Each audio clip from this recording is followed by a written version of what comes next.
شکری، شما خودتون به عنوان کسی که آژانس مسافرتی داره آرزوی دیدن کجا رو دارین؟ شاید باورت نشه، آرزو دارم 1 هفته برم تو جزیره آدمخوارا. امیدوارم ولی زنده برگردم. خانم شکری، گوشی یه لحظه. بله. بهترین کشور برای مسافرت کجاست؟ اول برو آفریقا، بعد برو هند، بعدم برو بالی. خب حالا من میخوام برم مسافرت. جالی.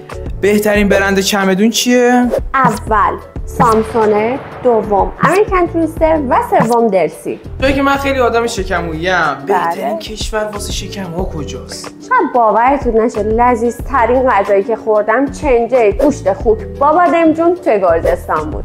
بهار و فصل مسافرت. حالا شما کجا رو پیشنهاد میکنید؟ اول برو ژاپن، ولی پولاتو اونجا خیلی خرج نکن چون برگشتی باید بری شیراز. خانم شکری، شما خودتون به عنوان کسی که آژانس مسافرتی داره آرزوی دیدن کجا رو دارین؟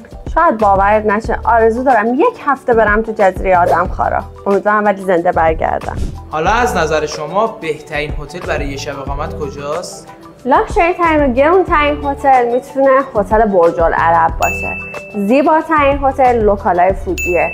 اگه بخوام گرون ترین هتل رو بگم، شاید آرمانی برج الخلیفه یا شاید هم آتلانتیس. اصلا شما بگید بهترین هتل کجاست؟